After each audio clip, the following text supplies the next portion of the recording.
Trabajo saliendo tarde desde hace años. Aprendí a conocer el metro por dentro, el olor a metal calentado, el aire que empuja cuando un tren entra, los anuncios que a veces fallan y repiten la misma frase como si tuvieran vida propia. Aquella noche de julio de 2019, tomé la línea 7 rumbo a Barranca del Muerto con la costumbre de siempre, audífonos guardados, mochila al frente, mirada al piso para no cruzarme con nadie más de la cuenta. Llovía arriba, abajo, el piso tenía un brillo húmedo que delataba filtraciones. Eran las 23:42 cuando el convoy se detuvo en San Joaquín y, por un minuto, todas las luces titilaron. Pensé en un bajón de energía y no le di importancia. Llegué al final de la línea poco antes de medianoche. Barranca del Muerto huele diferente a esa hora, mezcla de cloro de la limpieza con el aire añejo de los andenes vacíos. En la pared, un letrero amarillo avisaba que cierta rampa lateral estaba cerrada por mantenimiento. El acceso estaba bloqueado por una cinta naranja y un anuncio pegado con cinta transparente. Yo siempre subía por ahí para tomar la salida de AV Revolución, porque acortaba camino hacia la parada del camión. La otra ruta implicaba rodear, cruzar un pasillo largo y pasar por un tramo donde a menudo dormían 2 o 3 personas sin techo. Me resigné a rodear. Di la vuelta y entonces lo vi, un guardia, uniforme azul marino, chaleco reflectante, lámpara en mano. Apareció en el quiebre del pasillo como si me hubiera estado esperando. Se veía cansado, con la piel curtida, y su lámpara alumbró primero mis tenis y luego mi cara. No por ahí, dijo, señalando con la lámpara hacia la rampa clausurada. Aún anda ahí la mujer. La forma en que dijo la mujer no fue teatral ni para asustar. Sonó a instrucción de alguien que ya había limpiado un derrame de aceite, sacado borrachos del andén y corrido ratas con una escoba. Asentí sin discutir. El guardia me hizo un gesto para que lo siguiera por el otro camino. Caminó delante de mí, lento, como probando el piso. Yo iba atento a sus pasos y al eco de mis propios tenis. Pasamos junto a una cámara de seguridad. La luz roja, la del indicador, parpadeó y escuché esa voz metálica del sistema de audio: por su seguridad, al bajar utilice el pasamanos. La frase se repitió 2 veces, solapada, como si 2 grabaciones compitieran. Llegamos a una esquina donde el plafón mostraba humedad. El guardia se detuvo ahí. Señaló el corredor de salida. Siga derecho. No se detenga en la curva, dijo. Y si siente que alguien viene atrás, no voltee. Abrí la boca para preguntar qué pasaba en esa curva, pero él ya había dado media vuelta. Caminó hacia el área clausurada con la lámpara apuntando al piso, como buscando un derrame invisible. Me quedé quieto un segundo, preguntándome si debía agradecer. No me salió la voz. Seguí sus indicaciones. El corredor parecía más largo que otras noches. La curva que mencionó no era gran cosa, un giro amplio hacia la derecha, sin nada especial. Me repetí que no pasaba nada, que era pura sugestión. A medio giro, sentí un aire frío en la nuca, el tipo de corriente que solo se nota cuando la piel está sudada. Me incliné un poco hacia adelante, apreté la mochila contra el pecho y aceleré. No volteé. Escuché unos pasos que no eran míos, más cortos, como si alguien caminara descalzo. Me dije, va detrás, no mires. Seguí. En la salida, el taquillero bostezaba de cara a la pared. Yo iba a saludar por inercia, pero no salió nada de mi boca.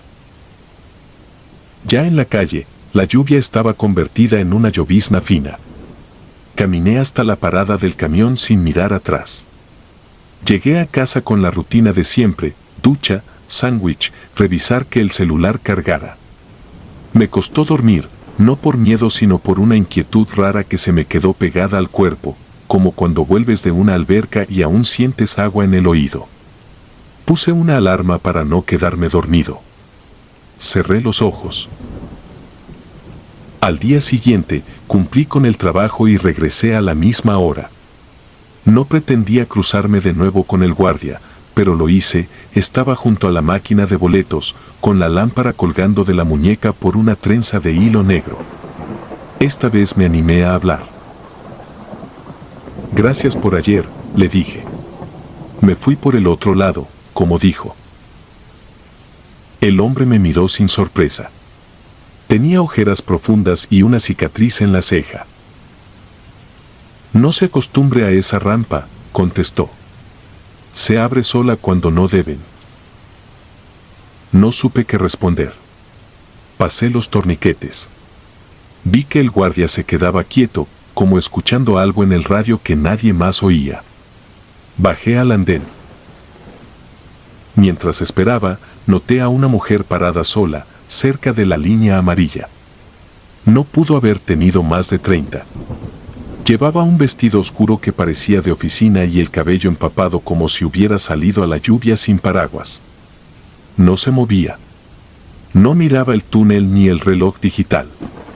Solo estaba ahí, con la mirada perdida hacia el piso. Cuando el tren llegó, no subió. Tampoco se apartó. El aire del convoy la obligó a dar un paso atrás, un paso mecánico, sin voluntad. Las puertas se cerraron. Yo subí. En el vagón, me quedé junto a la puerta. Ver a la mujer desde adentro me dio la impresión de estar observando una fotografía pegada en la pared, siempre con la misma postura. El tren arrancó y me llevó, con esa vibración de metal molido que acostumbramos ignorar. Volví a Barranca una noche más tarde, decidido a salir temprano para no toparme con nada extraño. Fue peor. La cinta que clausuraba la rampa estaba tirada, pegada al piso por la humedad, como una víbora aplastada. El anuncio de cerrado por mantenimiento había desaparecido. Los conos de plástico estaban acostados de lado. No vi al guardia. Pensé en la advertencia. Y, aún así, caminé hacia la rampa abierta. Quería comprobar que no había nada, que todo era una exageración. La rampa, en bajada, tenía lámparas cada 10 metros. 3 estaban apagadas. A la mitad, el silencio se sentía presionado, como si las paredes guardaran respiraciones viejas. Me detuve en seco. No escuché pasos, pero sentí presencia. Esa palabra tan desgastada se volvió concreta al notar un perfume floral, tenue, frío, imposible de ubicar. Di un paso atrás. La lámpara de la pared frente a mí encendió con un zumbido sordo. La luz formó mi sombra alargada sobre los azulejos. Y, al final del pasillo, justo donde la rampa gira, apareció la figura de una mujer empapada. Era la misma del andén, o eso quise creer. Tenía la cabeza inclinada y el agua le escurría por el pelo como si aún estuviera debajo de la lluvia. No avanzó. Tampoco retrocedió. Solo estaba. Yo podía haber gritado. Pude correr. No hice ninguna de las dos. Mis pies decidieron sin mí, retrocedí paso a paso, sin darles la espalda. La figura no se movió. La lámpara volvió a titilar. Cuando llegué a la parte amplia del andén, me topé con el guardia. No venía de ningún lado, solo estaba ahí, firme, con la lámpara apagada. Se lo dije, fue todo lo que dijo. ¿Qué es? Alcancé. Él negó con la cabeza. No fue un no sé de superstición. Fue el de alguien que ya vio varias versiones y prefiere no nombrar ninguna. Me acompañó hasta la salida sin hablar más. Afuera, la lluvia volvía a caer. No dormí bien esa noche. La mañana siguiente, busqué a un jefe de estación para preguntar por el guardia. Quise agradecer de frente, quizá ofrecerle un café. La mujer de ventanilla me miró raro. Llamó a alguien por teléfono. Luego me dijo, el guardia con cicatriz en la ceja, ¿verdad? Lo conocimos. Falleció en 2012.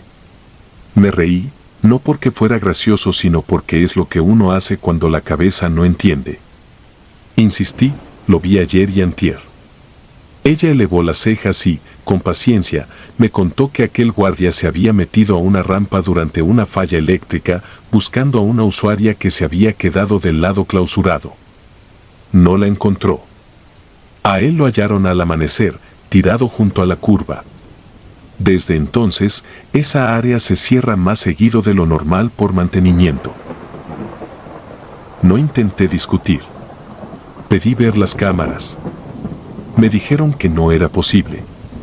Me quedé sentado un rato en una banca de metal, con el celular en la mano y el estómago vacío. A la hora de irme, la cinta de clausura había vuelto a su sitio, cruzando la rampa con el anuncio bien pegado. El papel estaba nuevo, sin marcas de humedad. Desde aquel día, evito la línea al final de la noche. Cuando no me queda de otra, no uso esa salida. Y, si a alguien le escucho hablar de la mujer, no lo tomo por loco. Hay detalles que guardo para mí, el perfume floral que a veces me acompaña 2 estaciones, la sensación de aire frío en la nuca en la misma curva, la voz metálica que se mete en la frase de los altavoces y la descompone como si fuera la garganta de alguien. Y, de vez en cuando los pasos me llevan a Barranca más tarde de lo debido, lo veo. El guardia, de pie, con la lámpara que cuelga de la muñeca, mirándome con una paciencia que no es de este turno. No me habla. No hace falta. Ya entendí su último aviso.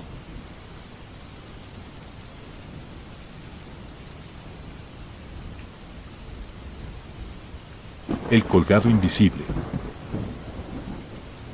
No voy a poner mi nombre.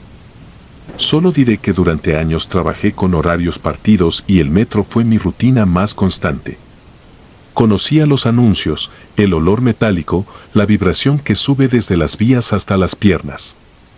Esa noche, de 2018, hice el mismo trayecto de siempre, de Tlatelolco hacia el sur, con un transbordo rápido en Guerrero. Nada extraordinario, salvo un detalle que hoy no me deja dormir, el hombre suspendido arriba de las vías, entre los cables de servicio y las vigas, balanceándose con una lentitud imposible, como si respirara el túnel. No grité. Me quedé quieto, la mochila apretada contra el pecho. La gente a mi alrededor bostezaba, consultaba el celular, miraba la pantalla con el tiempo de arribo. Yo miraba hacia arriba. El cuerpo no se tocaba con nada. El vaivén era leve, pero rítmico, y cada vez que el viento del túnel regresaba, el hombre giraba apenas hasta mostrarme el perfil. Tenía un traje oscuro, gastado en los codos. Las manos colgaban abiertas y la cabeza caída hacia un hombro. Era evidente que yo estaba viendo algo que los demás no. Caminé un poco, buscando otro ángulo. Nadie reaccionó. Me repetí 100 veces que era un engaño de la vista, una sombra, un anuncio roto reflejado en el vidrio. Entonces sonó el altavoz con un zumbido áspero y por un segundo creí escuchar mi propio nombre. No lo diré. Solo diré que esa voz no venía de un trabajador. El tren entró levantando un viento caliente. Parpadeé. El hombre seguía ahí, oscilando detrás del humo tenue del freno. Subí al vagón en automático, de espaldas a la escena, como si al no mirarla pudiera borrar el gesto de su cuello vencido. El vagón iba semivacío. Me fui a la esquina, al lado de una puerta. Miré el reflejo en el cristal y lo vi de nuevo, no dentro, sino fuera, acompañando el tren a la altura de mi ventana, como si el túnel arrastrara su figura pegada al convoy. No estaba sujeto a nada. Flotaba a la misma velocidad, apenas arriba, con el rostro ladeado, el traje sacudido por el aire. No toqué la puerta, no me moví. El tren frenó en Hidalgo, y la figura se adelantó, quedó unos metros atrás y luego volvió a aparecer justo cuando arrancamos. Por un instante pensé que se trataba de un accidente reciente, un cuerpo atrapado en algún recoveco, pero no había noticia, ni paramédicos, ni señalamientos. Solo mi miedo cada vez más nítido. Decidí bajarme en Juárez para salir a la calle y respirar. En el andén, la escena se repitió, el hombre suspendido entre la estructura del techo y el vacío central, balanceándose sin tocar. Un guardia pasó a mi lado. Le hablé con la lengua pegada al paladar. Le pregunté si no veía nada raro. Me miró con cortesía cansada, como quien escucha a un borracho. Me deseó buena noche y siguió su ronda. Yo me quedé mirando hacia arriba hasta que el cuello me dolió. Regresé al tren con la idea de huir hacia cualquier estación iluminada en superficie. Elegí Centro Médico por impulso. Desde Juárez corrí el mapa en la mente, sentí la unidad de las líneas, esa geometría subterránea que uno aprende con el cuerpo y no con las señales. Me aferré al pasamanos, conté estaciones y en cada una ahí estaba, el colgado invisible, o lo que fuera, oscilando con el mismo ritmo, siempre a mi altura, siempre un poco por delante al entrar y un poco por detrás al salir. Nadie más lo notaba. Había estudiantes que reían, una mujer que acomodaba sus bolsas, un tipo que dormía de pie con la frente en el tubo. Era como si el metro no le hiciera caso.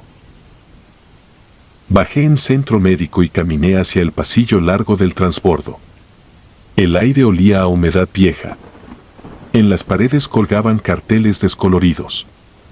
Las lámparas tenían esa luz cansada que vuelve todos los rostros iguales. Me detuve frente a uno de los ventanales que da a las instalaciones técnicas. No se ve mucho, solo sombra y cables. Pensé que si lo miraba fijamente, si encaraba el miedo, tal vez entendería. Fue cuando ocurrió lo único que me ha hecho dudar de que sigo aquí. En el vidrio, junto a mi reflejo, apareció otro. No era el del traje. Era yo, pero con el cuello inclinado a la misma postura que había observado, como si una fuerza tirara de mi cabeza hacia un costado. Parpadeé. El reflejo corrigió el gesto tarde, como si llegara con retraso. Levanté la mano, toqué el vidrio. La imagen tardó un segundo en imitarme. Ese segundo fue interminable. Detrás de mí pasaban personas, pero en el reflejo se veían borrosas, como manchas que no terminaban de cruzar. Un sonido metálico me devolvió al pasillo. Era un carrito de limpieza. La mujer que lo empujaba me rebasó, silbando bajito una melodía sin prisa. Seguí caminando con la cabeza baja. Llegué al otro andén. Pensé en salir a la superficie, tomar un taxi. Cuando levanté la vista volví a encontrarlo, suspendido entre vigas, el traje moviéndose con el aire que trae el túnel. Ya no intenté explicar nada. Solo conté mi respiración y me repetí que era un fenómeno de cansancio, que lo olvidaría al dormir. El siguiente tren tardó más de lo normal. El altavoz chisporroteó de nuevo, esta vez con un mensaje incompleto. Entendí unas palabras sueltas: servicio, revisión, no cruzar. Luego silencio. Cuando por fin vi las luces acercarse, me quedé inmóvil. El cuerpo allá arriba se inclinó con el viento y por primera vez miró en mi dirección. No sé cómo describir esa mirada sin exagerar, no había brillo, no había enojo ni dolor, solo un interés frío, una atención que uno reconoce cuando un animal te localiza en la maleza. No aparté los ojos. El tren llegó, abrió puertas, cerró, se fue. Yo no subí. Me puse a caminar por el andén, de extremo a extremo, como si inspeccionara algo. En una esquina, casi pegado a la pared, había una mochila negra, vieja, sin dueño a la vista. Tenía una etiqueta plástica colgando de un cierre, medio borrada. No sé por qué la tomé. Tenía el peso exacto de mis cosas. La abrí esperando encontrar basura, pero había una libreta cuadriculada, un recibo de un café, un pase de abordar usado con una fecha de años atrás y una credencial del trabajo muy parecida a la mía, pero con otra fotografía, un nombre casi idéntico al mío, una letra cambiada. De la libreta cayó un papel pequeño, doblado muchas veces. Lo abrí con dedos torpes. Había un mapa dibujado a mano, un croquis del corredor entre Guerrero y Hidalgo, con notas al margen. Fechas, horas. Una línea que subía y bajaba entre estaciones. Al final, junto a un recuadro que imitaba el andén de centro médico, una frase: no mires arriba cuando el viento cambie. Guardé la libreta, la credencial distinta y el papel. Miré hacia arriba. El viento cambió. El traje osciló al contrario. Sentí que el estómago se me iba a los pies. Todo el andén se volvió un pasillo de eco mate, y entonces, sin que nadie lo percibiera, el cuerpo bajó unos centímetros. No era una caída, no era un truco, era la distancia recortándose con la suavidad de una pluma que encuentra un remolino. Retrocedí sin darme cuenta. Choqué con alguien. Me disculpé y corrí al otro extremo. Al mirar de nuevo, el cuerpo había recuperado su altura inicial. Quise creer que lo había imaginado. Seguí la ruta indicada en el papel, como si obedecer una instrucción ajena pudiera anclarme a algo sólido. Caminé hacia las escaleras, crucé al otro lado, volví junto a la señal de salida. Cada paso coincidía con una de las marcas en la hoja: una banca sin respaldo, un mosaico roto, una caja eléctrica con pintura vieja. Me detuve donde el croquis decía viento cruzado. Ahí el aire siempre gira, por la forma del túnel. Cerré los ojos. Conté hasta 10. Cuando los abrí, el andén estaba casi vacío. El hombre suspendido no estaba. Me quedé parado más de lo que debería. Cuando por fin me moví, vi a un guardia. No al que me ignoró antes. Este tenía una edad indefinible y una mirada gris. Me pidió que me retirara del borde con un gesto parco. Obedecí. Notó mi mochila, quizá porque llevaba 2, la que traía y la que tomé. Me preguntó si todo bien. Dije que sí. Asintió como si esa respuesta le bastara para miles de cosas que no entiendo. Subí a la superficie. El aire de la noche me golpeó con olor a gasolina y pan dulce. Caminé hasta donde hay puestos de café y periódicos. Compré un vaso de lo más caliente que tuvieran. Metí la mano a la mochila ajena buscando algo más, cualquier pista. Encontré, al fondo, una tarjeta del metro con saldo. En el reverso, escrito con pluma, había una hora y una estación: Guerrero, 23:41. Eran las 23:40. No sé por qué volví. El cuerpo hace rutas sin pedir permiso a la cabeza. Bajé las escaleras con el vaso todavía en la mano. El altavoz anunció un tren aproximándose por la vía contraria. El viento cambió. Alcé la vista. No estaba. Una calma que no era calma me cruzó el pecho. Me acerqué al borde para ver el túnel negro, las luces creciendo como ojos de animal. Entonces entendí que la instrucción en el papel nunca fue para salvarme, sino para traerme de vuelta al punto exacto. Vi mi reflejo en la ventana del primer vagón, nítido, inclinado, con la cabeza vencida hacia un hombro. Detrás, arriba, en la estructura, se formó una sombra con traje. No era otra persona. Era el mismo contorno adosado a mí, esperando el viento preciso. Cerré los ojos y di un paso atrás. No sé cuánto pasó. Abrí los ojos con el tren ya lejos, el andén casi vacío. Tenía una sola mochila al hombro. La tarjeta del metro en la mano marcaba saldo 0. La credencial con mi nombre estaba húmeda, como si la hubiera sacado de agua. Subí otra vez a la superficie. Caminé cuadras sin pensar hasta mi casa. No dormí. Desde entonces evito mirar arriba cuando el viento del túnel cambia y el altavoz suelta ese zumbido áspero que parece llamar a alguien. Camino con la vista al piso, contando mosaicos, como si cada número pudiera mantenerme pegado a la tierra. Y cada noche me pregunto, con una precisión que duele, ¿en qué momento el hombre suspendido dejó de ser otro para convertirse en el reflejo que me imita con un segundo de retraso? Si lo ves, no lo señales. no intentes despertarlo. Solo cuida tu postura y la distancia con el borde. El metro se aprende con el cuerpo, y algunos cuerpos, cuando aprenden demasiado, se quedan ahí, balanceándose para siempre donde nadie más los mira.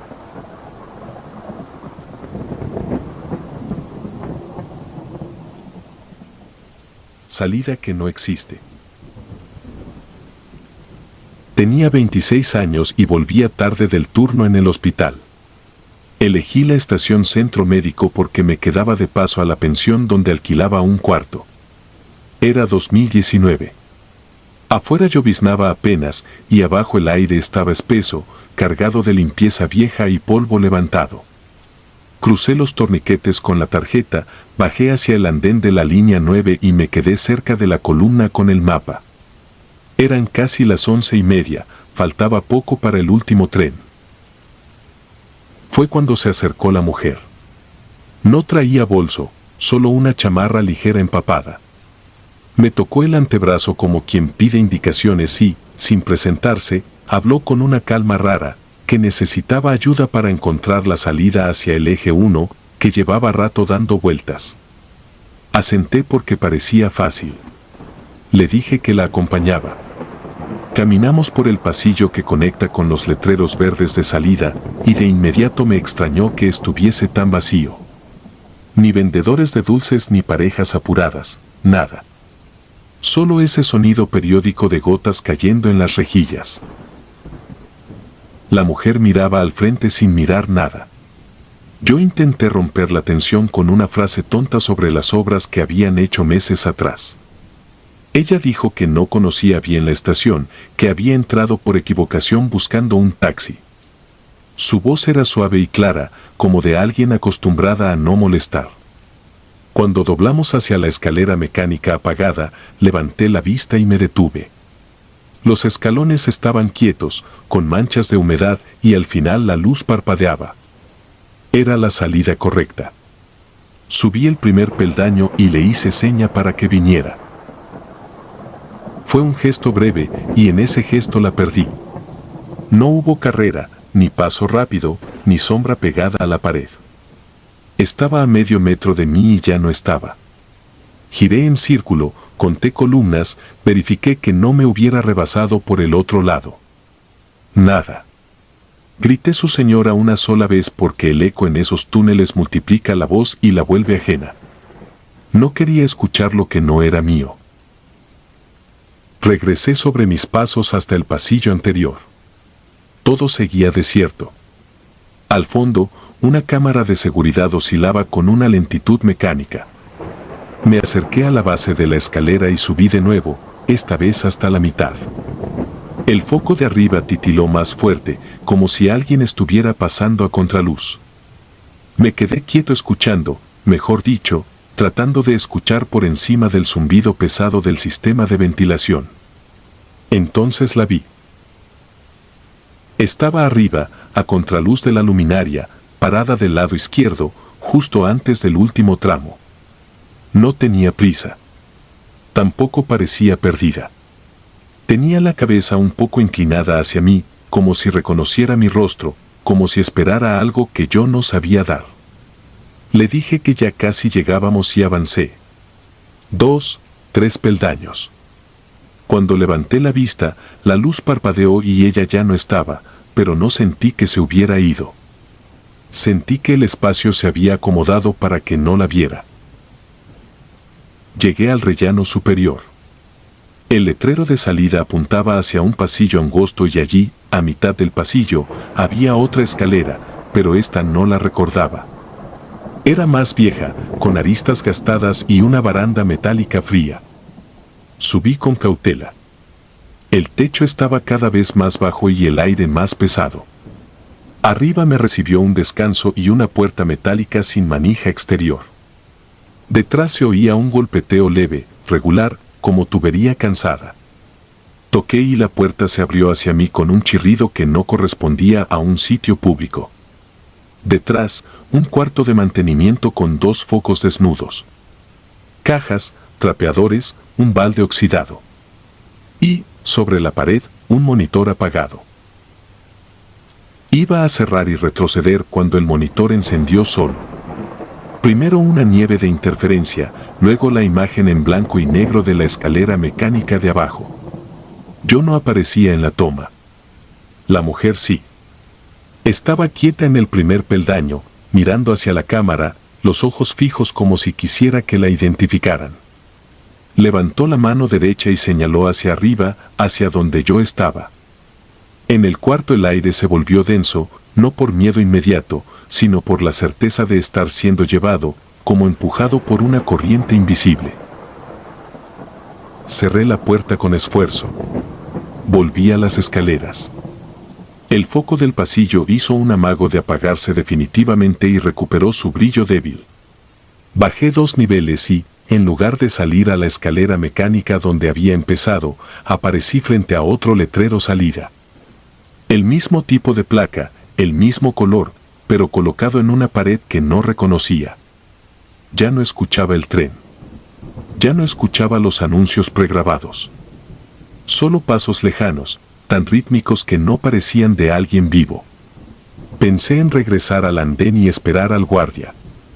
Pensé en llamar a cualquiera. Saqué el teléfono, sin señal. Caminé. El pasillo se estiraba como si siempre faltara un poco para llegar. A cada 20 metros, otro letrero prometía salida y ofrecía otra escalera. La mujer aparecía 2 o 3 escalones arriba de mí, siempre a la izquierda, siempre con esa forma de estar sin ocupar espacio, como si fuese la idea de alguien de pie. La llamé por su nombre, pero no lo sabía. Le pregunté si venía conmigo.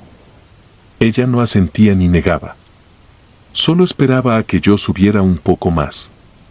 Y cuando yo subía, desaparecía justo como antes. Intuí el truco, no me estaba guiando a la salida. Me estaba guiando a ella. Tal vez el primer contacto en el andén fue una elección de la hora, del cansancio en mis piernas, del olor del hospital impregnado en mi ropa.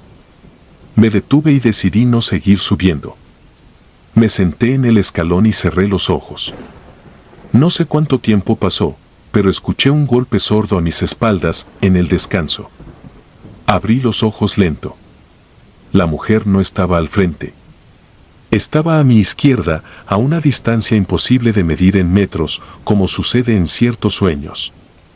Tenía el cabello pegado por la humedad, y sus manos, que no había notado antes, parecían pedir algo que no sé explicar. No era un gesto de auxilio. Era más íntimo, como quien pide compañía hasta cierto umbral. Me puse de pie. No quería tocarla. No quería comprobar nada con las manos. Hice lo único que se me ocurrió. Bajé. Bajé sin mirar atrás, bajé hasta contar los peldaños con los labios para no pensar. Tomé un pasillo lateral que no tenía letreros y que olía a concreto recién abierto. Ese pasillo desembocó en otro más amplio donde, por fin, escuché el rumor verdadero del andén, el freno de un convoy, el anuncio distorsionado. Corrí. Cuando vi gente supe que podía hablar y que mi voz iba a ser mía otra vez. Llegué a la zona de torniquetes. Un policía bostezaba junto a una caseta. Me acerqué con intención de explicar algo que ya se me deshacía en la lengua. Él me miró con fastidio. Pregunté si había otra salida cerca, que había seguido letreros que me llevaron a escaleras sin fin, que en mantenimiento había un cuarto abierto. Me dijo que esa zona estaba clausurada desde hacía años por obras que no terminaban, que nadie tenía por qué estar ahí. Le juro que no quise sonar dramático cuando pregunté si habían tenido reportes de una mujer perdida. El policía tardó en contestar. Dijo que a esas horas, si aparecía alguien pidiendo salir, lo mejor era acompañarlo directo hasta la calle y cerrar atrás. Lo dijo como quien repite una regla que no entiende. Subí a la calle. El aire frío me golpeó la cara y me pareció el mejor recordatorio de que el mundo seguía en marcha. En la esquina, un puesto de periódicos mostraba notas viejas plastificadas sobre inundaciones en túneles, sobre remodelaciones detenidas, sobre accidentes menores que no llenan titulares. Tomé aire y caminé hacia la avenida. Sentí que me libraba de algo. Crucé con la luz en verde y llegué a la parada. Allí la volví a ver, del otro lado, quieta junto a la entrada de la estación, mirando hacia abajo, hacia donde ya no pensaba volver. Entendí que no había subido para perderse. Había subido para esperarme. No me llamó. No se acercó. Pero su presencia cortó la calle en dos. Me fui por detrás de la glorieta, di un rodeo absurdo y alcancé un taxi. Cuando me senté en el asiento trasero, el conductor abrió la ventana y dijo que era mala hora para andar solo por ahí. Desde ese día evito centro médico en la noche. He tomado otras líneas, otras rutas. Me aprendí salidas y combinaciones para no volver a cruzar ese pasillo. Una vez, por prisa, lo olvidé y bajé sin pensar. No pasó nada. Y, sin embargo, al fondo del túnel, antes de la escalera mecánica, me pareció ver a alguien a la izquierda, quieta, esperando a que yo diera el primer paso. No era amenaza lo que emanaba de ese punto en el espacio. Era una forma de paciencia que he encontrado solo en los pasajes subterráneos. Una paciencia que no entiende de relojes ni de turnos, como si el tiempo hubiera quedado atorado en un tramo de escalera. No la seguí. No sé si algún día la siga. Pero cuando escucho gotas caer en una rejilla, cuando una cámara vibra sin viento, cuando un monitor encendido de pronto me muestra un ángulo que no existe, recuerdo su mano indicando hacia arriba, hacia un lugar donde la salida no es salida, sino un compromiso. Y comprendo que la ciudad tiene niveles más hondos que los planos, que no todos los pasos suben, que a veces te eligen para acompañar, no para rescatar. Y que lo único sano es aceptar que hay rutas que no son para encontrar la calle, sino para saber que alguien te reconoce desde un escalón que no está en ningún mapa.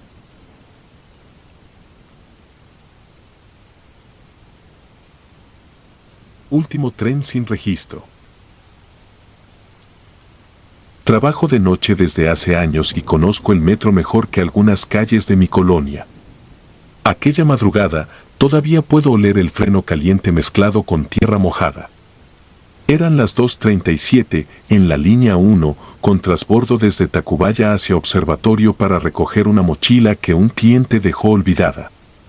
El tablero marcaba tiempos normales, pero en el andén había algo distinto. El eco de las ruedas parecía venir de un túnel que no correspondía, como si hubiera un carril paralelo que nadie veía. El tren llegó sin anuncio de llegada ni indicación en pantallas. 3 coches nada más, pintura vieja, logotipos raspados. Las puertas abrieron con un chasquido tardío. Entré por costumbre, porque las piernas siguen la ruta antes que la cabeza. Adentro, el aire estaba frío como bodega. Los asientos naranjas tenían marcas blanquecinas, como polvo de yeso. Había gente, sí, pero no se movían. Un señor con traje con el cuello levantado, una mujer con bolsa de mercado, un estudiante con mochila. Todos miraban hacia adelante, rígidos, respirando apenas, con la barbilla tensa. Nadie volteó cuando me senté. Apreté la tira de la mochila que traía conmigo y me preparé para bajar en Observatorio. No hubo zumbido del cierre de puertas. Simplemente se cerraron. El tren arrancó con suavidad, sin ese tirón que siempre te avisa que ya te vas. Vi por la ventana los mosaicos pasar más lentos de lo normal, como si el túnel estuviera un poco más largo. La voz del sistema nunca sonó. Ni música de fondo. Solo el motor y un zumbido fino, como televisión sin señal. En el reflejo del cristal vi mi cara pálida y detrás la fila de pasajeros rígidos. Me di cuenta de algo, nadie parpadeaba. No era ausencia de gesto, era la total suspensión del detalle. Los ojos bien abiertos, fijos, brillando con la luz fría del coche. Me levanté para cambiar de vagón, pero la puerta intermedia no cedió a la palanca. Volví a mi asiento porque el cuerpo aprende a obedecer cuando no entiende. Pasamos una estación que no era estación. Bloques de concreto con azulejo desigual, letreros sin letras, bancas de metal vacías. Luego un tramo oscuro y, de golpe, la plataforma de observatorio apareció. Pero el tren no se detuvo junto al andén. Pasó de largo, despacio, casi a paso de persona, y siguió hacia un túnel que, según mis mapas mentales, no existe. Sentí el impulso de jalar la palanca de emergencia. Me acerqué a la ventana final del coche. El túnel, a esa hora, debía ir a Talleres, pero aquello no parecía un patio de maniobras. Era un pasillo infinito con paredes humedecidas y pequeñas puertas metálicas a intervalos regulares. En cada puerta había adhesivos de mantenimiento, años borrados por el tiempo. El tren aminoró hasta quedarse casi inmóvil y, sin detenerse del todo, abrió sus puertas. El piso del túnel quedaba a la altura exacta, como si se esperara gente. Bajé. No sé por qué lo hice sin pensarlo, como se baja en una parada habitual. El aire olía a metal frío y detergente viejo. Las puertas se cerraron detrás de mí y el tren continuó a un ritmo mínimo, avanzando unos metros, deteniéndose, avanzando de nuevo, como si dudara. Caminé junto a la pared buscando un letrero. No había. Solo esas puertas grises con cerraduras redondas y una pequeña ventanilla opaca. En la primera ventanilla vi algo pegado por dentro. Me acerqué con el celular alumbrando. Eran fotografías tipo credencial, pegadas en mosaico sin orden. Rostros normales, gente con cabello recogido, bigotes, bufandas, uniformes. Abajo de algunos, un número. Sin nombres. Me moví a la siguiente puerta. Más fotos, otras caras, algunas repetidas. En la tercera puerta ya no eran fotos nuevas, eran las mismas que en la primera, pero deslavadas, como si llevaran más tiempo. El motor del tren, a mis espaldas, se oyó lejos aunque estuviera a pocos metros. Tomé un respiro y caminé más. El túnel se abría en una curva muy lenta. Aparecieron rieles adicionales sobre el piso, montados como ramales sin uso. En el suelo había marcas de tiza, flechas en direcciones que no conducían a nada. En la quinta puerta, justo a la altura del pecho, colgaba un gafete dentro de una funda de plástico, logo del STC antiguo, foto de un chico joven con bigote fino y un número de empleado. La fecha estaba incompleta. Lo volví a poner en su sitio. Me tomó un segundo entender que lo había visto antes en las fotos de la primera puerta. Quise volver hacia el tren, pero al girar el pasillo era idéntico en ambos sentidos. La curva cambiaba de lado como si estuviera en un anillo. Empecé a notar un detalle: cada 20 pasos el piso vibraba ligeramente, igual que cuando un convoy entra a estación, pero no pasaba ninguno. La vibración se repetía, regular, como una respiración mecánica. Probé una manija. No tenía juego. Golpeé con los nudillos y sentí el frío de una plancha mojada tras el metal. En la ventanilla, el reflejo mostró mi cara y, detrás, una fila de personas de pie como al interior de un vagón.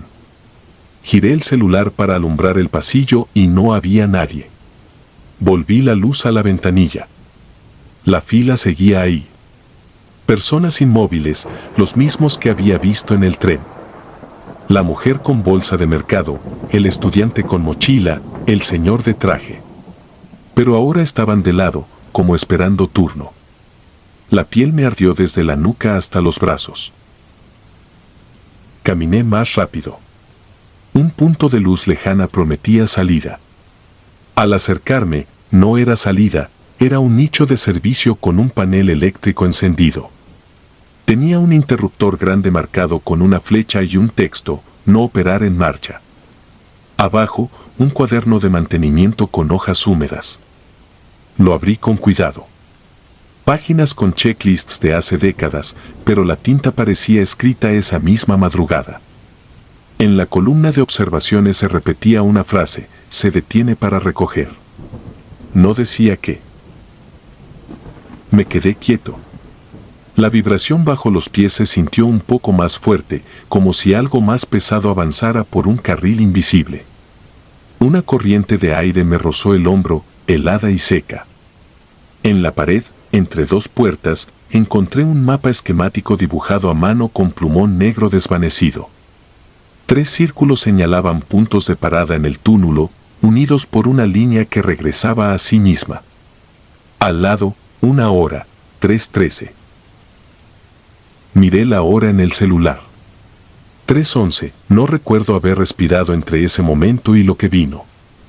Seguí la línea con el dedo por la pared, contando las puertas. A la altura de la tercera, el panel eléctrico parpadeó una vez. El zumbido del tren ausente se hizo continuo. A las 3:13 exactas, una puerta diferente vibró y se abrió 1 centímetro como empujada desde dentro. El olor a aire estancado me llenó la boca. No salí corriendo porque las piernas no quisieron. Me acerqué con las manos adelante, cauto, y empujé. La puerta cedió. Detrás no había cuarto, había un coche de tren. No una habitación que se le pareciera, sino medio vagón encajado en un hueco imposible, con tubos, asientos, barras, todo recortado por paredes de concreto que lo rodeaban como si la ciudad lo hubiera tragado. En los asientos, las mismas personas. La mujer con la bolsa, el estudiante, el señor. Frente a mí, vacío, un asiento con el plástico hundido, marcado por la forma de alguien que acaba de levantarse. Y en el suelo, alineadas, estaban las tarjetas de viaje de papel de antes, arrugadas, colocadas con cuidado como si las hubieran dejado de ofrenda. En el cristal de la puerta del vagón se leía un destino que no existe ya. La sensación que me dio fue la de estar parado donde no debía, mirando algo que no es para nadie. Cerré la puerta con la misma suavidad con la que uno tapa una caja donde duerme un animal. Me alejé despacio, sin dar la espalda, hasta que supe que podía girar. La luz del panel volvió a la normalidad. El reloj marcó 3:14. La vibración del piso disminuyó. A distancia, escuché un convoy verdadero, el de mantenimiento, con su lámpara frontal barriendo el túnel. Corrí hacia la claridad. Un trabajador salió por la cabina con casco y chaleco. Levantó la mano y me hizo señas como preguntando de dónde venía. No hablé. Me subieron al convoy con mirada de prisa, sin cuestionar del todo. Nos movimos unos metros y apareció un ramal conocido que desembocaba en la vía hacia observatorio. En el andén me bajé tambaleando, con la garganta reseca. Las pantallas volvían a marcar tiempos. La estación, silenciosa como siempre a esa hora. Me senté junto a una columna y saqué el cuaderno que siempre cargo para repartir. Quería apuntarlo todo para no perder detalles. Antes de escribir, vi mis manos y me detuve. Tenía polvo blanquecino en las palmas, el mismo que vi en los asientos. Me lo sacudí sin pensar, como quien espanta harina. Desde ese día, evito tomar la línea 1 de madrugada, aunque mi ruta tarde más. En mi memoria, esa curva sigue existiendo detrás del taller, con puertas que se abren a la misma hora. Cuando paso por Tacubaya en horarios normales y el convoy desacelera, siento un segundo de arrastre que no coincide con la distancia al andén. Es el mismo ritmo. A veces, al detenerse, el reflejo del cristal me muestra a un grupo de pasajeros que no está en mi coche, quietos, mirando hacia adelante. Entonces bajo la vista y espero a que se abran las puertas. Camino a la superficie y dejo que el aire de la ciudad me golpee. Afuera amanece con su tránsito y su ruido. Abajo, cada noche, a las 3:13, alguien detiene un interruptor para recoger a quienes no voltean nunca. Yo fui el que se bajó antes de tiempo. No sé si esa fue mi suerte o mi turno pendiente.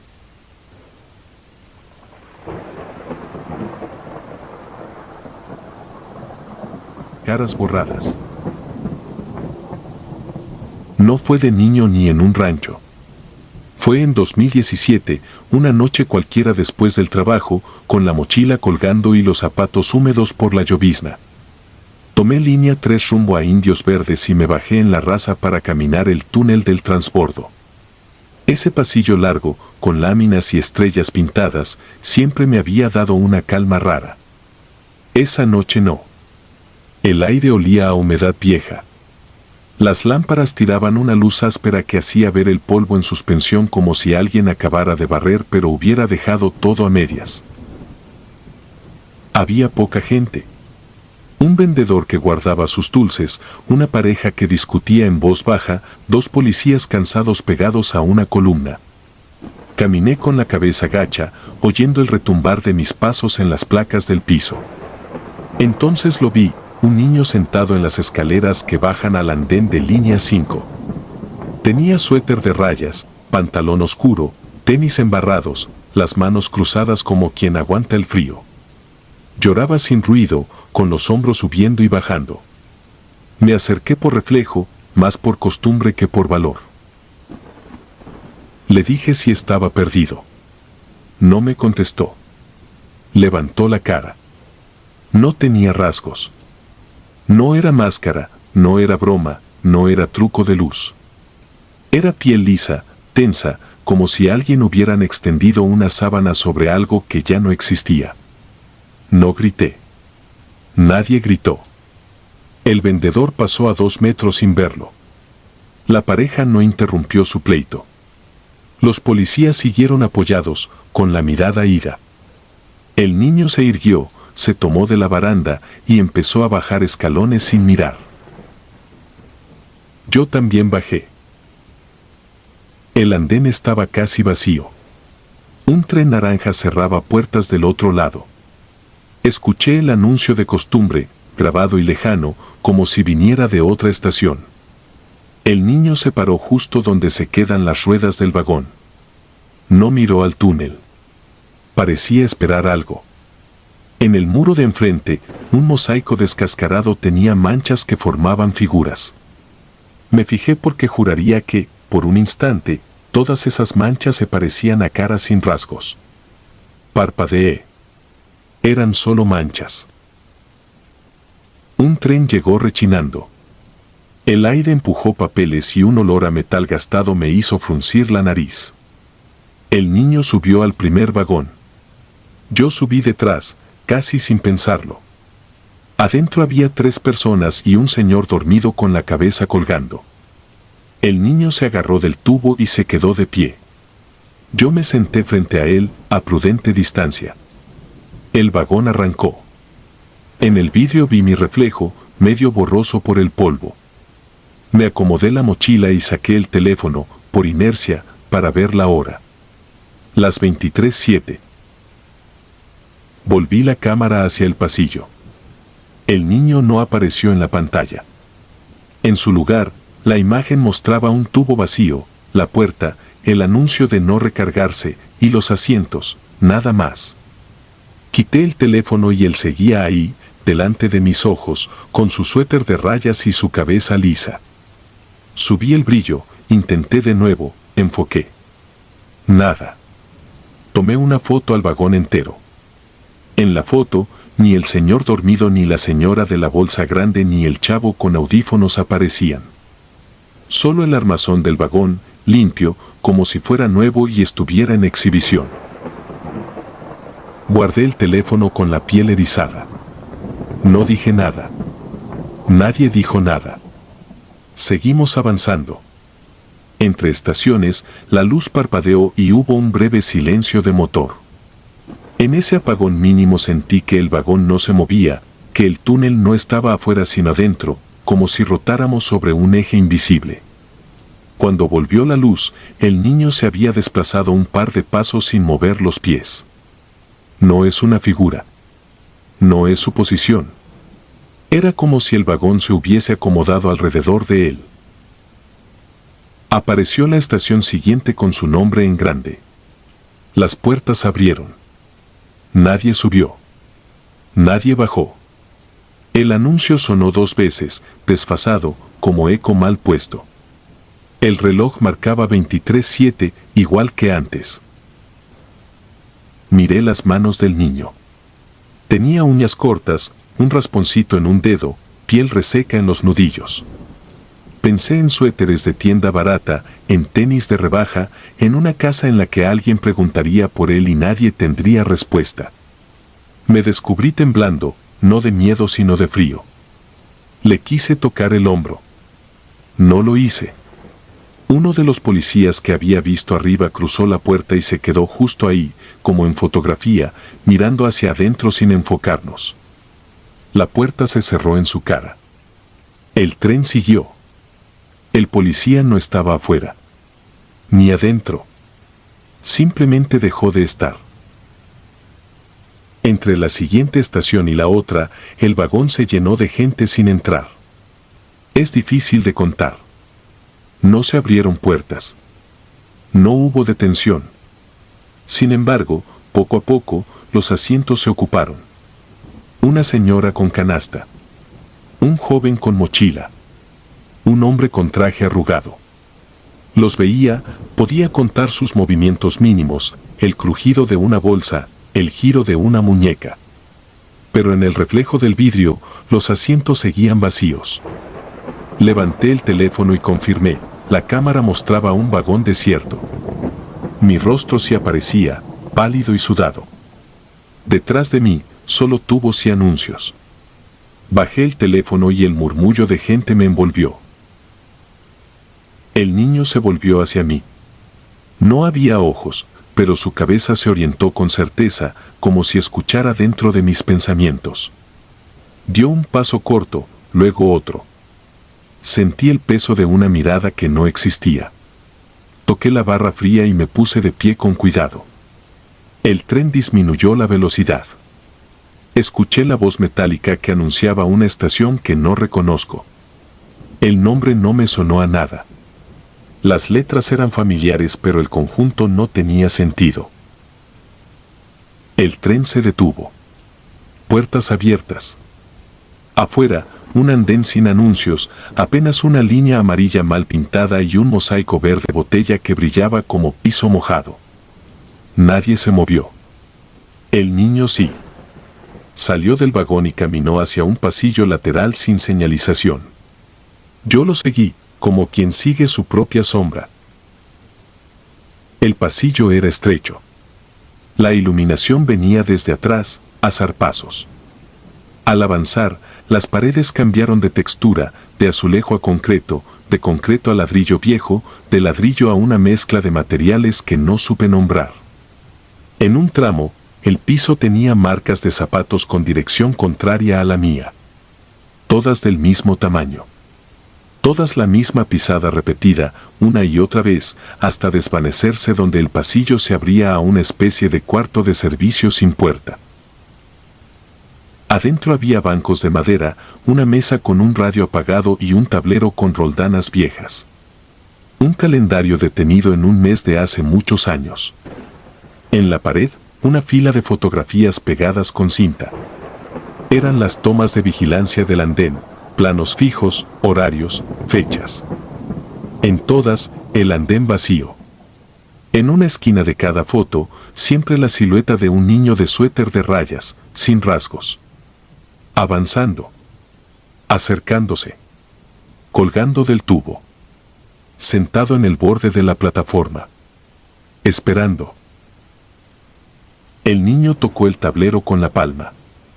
El radio encendió sin sonido. El cuarto vibró con una electricidad seca. Me mareé, tuve que apoyarla frente unos segundos. Al levantarla, ya no estaba él. Solo quedó el banco desplazado unos centímetros, una línea impecable en el polvo, una marca de mano en el vidrio opaco del tablero. Volví sobre mis pasos. El pasillo parecía más largo. La luz más baja. El piso pegajoso. Llegué al andén. No era el nuestro. Los mosaicos tenían otro patrón. El reloj clavado en la misma hora. Una corriente de aire frío me empujó hacia el borde. Por reflejo miré al túnel. No vi luces. Escuché el golpe seco de un tren pasando muy lejos, como si la ciudad entera quedara del otro lado de una pared. Sentí náusea. Respiré despacio. Cerré los ojos. Conté hasta 10. Abrí. Estaba otra vez en la raza, junto a las escaleras donde lo vi por primera vez. La gente cruzaba. El vendedor había vuelto a abrir su caja. La pareja ya no discutía. Los policías no estaban. Subí a línea 3 con piernas de trapo y bajé en la siguiente parada solo para estar en un lugar distinto. Caminé hasta la salida y dejé que la noche me pegara en la cara. Llegué a casa casi sin recordar el trayecto. Metí la mano al bolsillo para sacar las llaves y tropecé con un papel. Era un boleto del metro doblado en 4. Lo abrí. Tenía una fecha impresa que no correspondía a ese día ni a ese año. La tinta estaba corrida y, en la parte posterior, había una huella infantil de palma, nítida, como estampada con polvo húmedo. La lavé con jabón. Volvió a aparecer al rato, seca, casi imperceptible, pero ahí. La tiré. A la mañana siguiente estaba otra vez en mi mesa. Busqué en el espejo algún cambio, cualquier señal. Vi mi cara, mis ojeras, el temblor fino de los párpados. Saqué el teléfono para tomarme una foto y enviársela a alguien. La imagen resultó limpia. Demasiado limpia. Yo salía, sí, pero el fondo era un vacío pulcro, sin muebles, sin pared, sin cuadro, sin reflejos. Como el vagón aquella noche. No he dejado de usar el metro. La ciudad obliga. Evito el túnel, aunque sé que da lo mismo. A veces siento una mano pequeña prendida de mi mochila cuando subo a un vagón. A veces reviso el reflejo del vidrio y veo menos gente de la que está. A veces escucho la voz metálica decir una estación que nadie llega a reconocer. Y, de vez en cuando, al pasar por la raza, alguien sube sin ser visto y se queda de pie frente a mí. No tiene rostro. No hace ruido. Se me queda como pegado en la retina hasta mucho después de llegar a casa. No grito. Nadie grita. El reloj, cuando eso ocurre, marca siempre la misma hora. Y yo camino más rápido, como si al voltear pudiera ver por fin lo que el reflejo me niega desde aquella noche, una ciudad entera viajando hacia algún lado que ya no existe. Una fila de pasajeros que va y viene, registrándose solo en los lugares donde las cámaras no alcanzan, donde el piso guarda marcas que nadie barre, donde un niño, con suéter de rayas, sigue esperando un tren que lo lleve de vuelta a ninguna parte.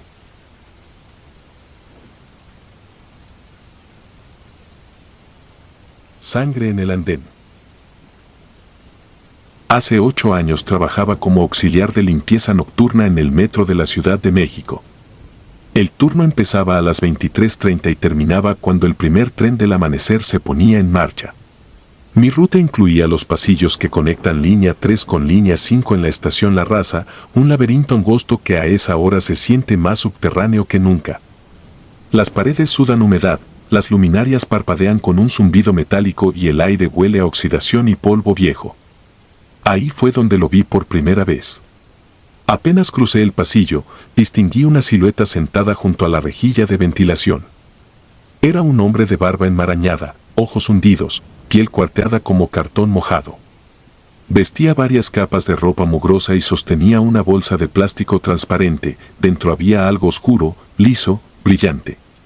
Sin alzar la mirada, sacó un trozo, lo llevó a su boca y masticó con los dientes frontales, despacio, como si paladeara un manjar. La luz de un fluorescente osciló sobre él y descubrí que el bocado goteaba un hilo rojo viscoso. Me paralicé. Tragué saliva, fingí no verlo y seguí barriendo. Cuando miré atrás, la bolsa ya estaba a medio vaciarse. Pensé que se trataba de carne de res o de pollo crudo rescatado de la basura de algún mercado cercano, pero la imagen del líquido corriendo hasta sus nudillos me acompañó toda la noche. A la salida le conté a Cuellar, vigilante de andén. Se encogió de hombros, dijo que los indigentes se vuelven creativos para sobrevivir, que mientras no agredan a usuarios nadie los molesta. Añadió que, según los antiguos, la raza tiene túneles de servicio que desembocan en cámaras olvidadas y que hay quienes se instalan ahí como alimañas. Reí nervioso, aunque su mirada seria me enfrió el estómago. Con los días descubrí que aquel hombre era casi un fantasma para los demás. A veces lo encontraba en Tacuba, otras en Hidalgo o en Revolución, siempre después del último tren. Nunca dormía, solo masticaba. Cada encuentro coincidía con un olor férrico que impregnaba el pasillo y un grupo nuevo de carteles de Se Busca pegados en los muros.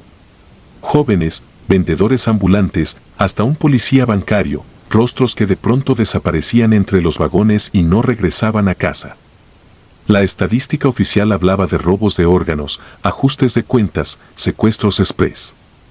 Mi instinto trazaba otra línea entre carne fresca y un mendigo que la devoraba sin cocer. Una madrugada, al terminar el barrido en la curva norte del túnel, escuché un golpe sordo detrás de una puerta metálica marcada como uso exclusivo del personal. El croquis que nos dieron el primer día mostraba solo un cuarto de herramientas reducido, pero el ruido no era de herramienta, era un grito ahogado. Acerqué el oído, algo rayó la plancha por dentro y luego silencio. La perilla estaba oxidada, pero el candado colgaba abierto. Empujé. El olor me golpeó como una nube de alcantarilla caliente. Saqué la linterna, la habitación se prolongaba en una galería irregular, techos bajos, tuberías resumando. A varios metros distinguí paquetes envueltos en periódico y cinta aislante, algunos presentaban abultamientos con forma de articulaciones. Uno goteaba. Retrocedí con la linterna temblando contra el pecho.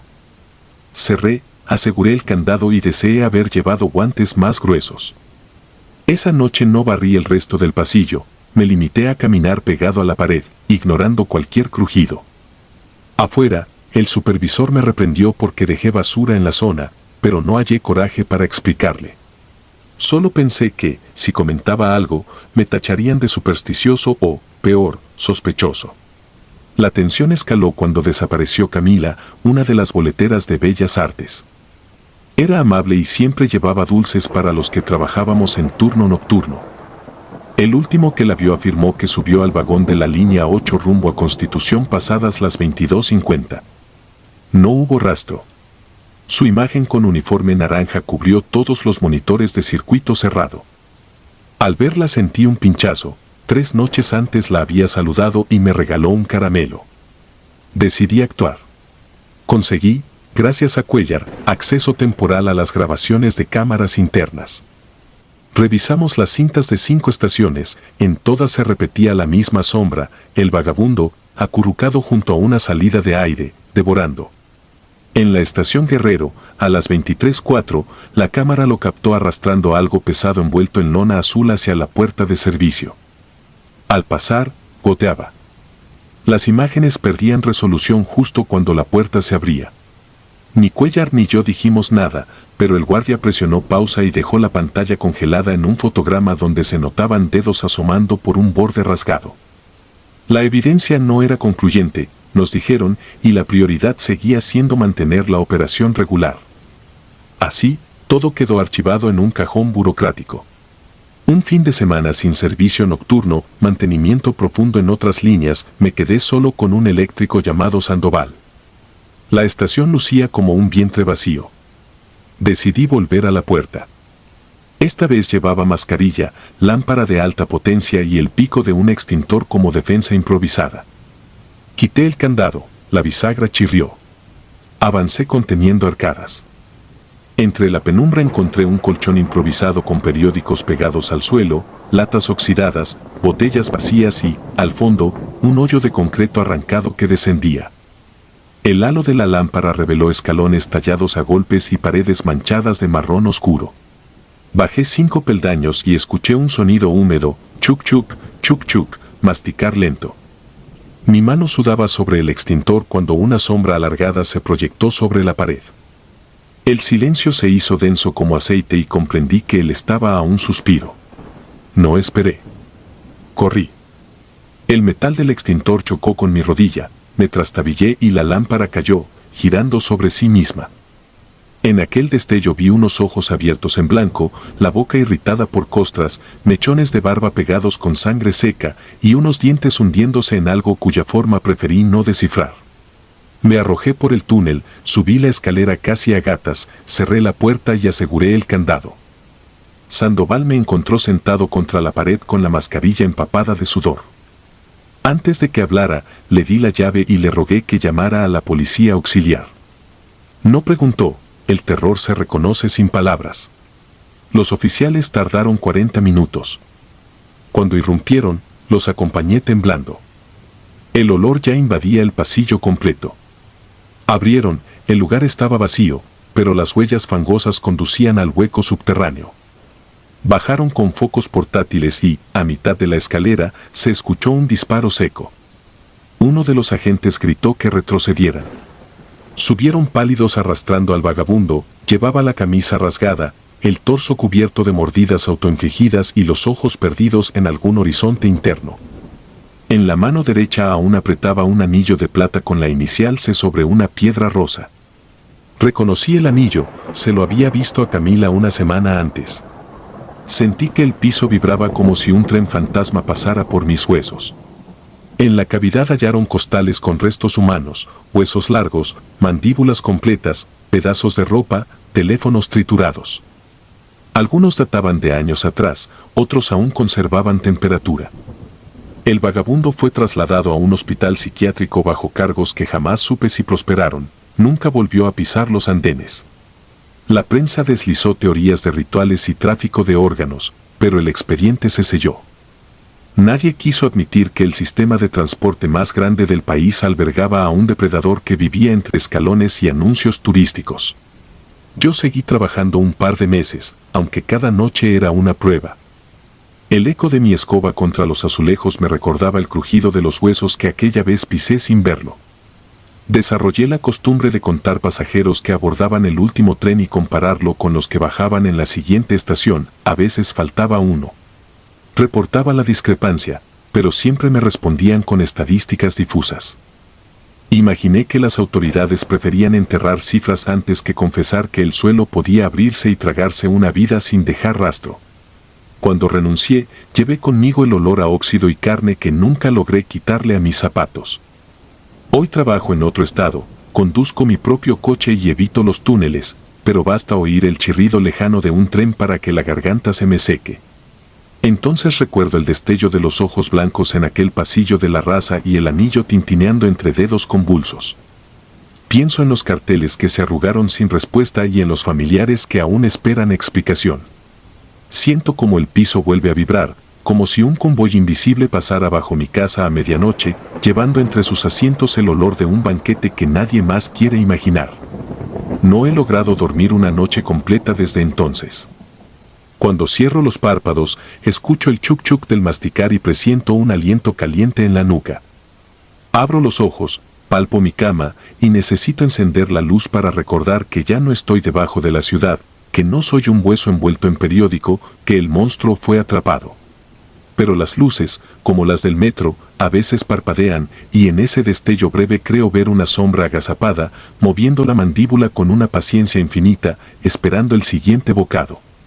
Desde mi ventana observo la calle vacía, imagino las vías corriendo subterráneas, con sus pasillos que nadie limpia, puertas que nadie revisa, recovecos donde la oscuridad late. Y entiendo que para el hambre antigua del túnel un hombre solo fue un portador transitorio, una máscara, que aquello que ruge bajo la ciudad no se encierra con candados. Entonces aparto la cortina, apago la luz y trato de convencerme de que el ruido que se acerca es solo el viento, aunque resuena igual que los frenos chirriantes del primer tren del día.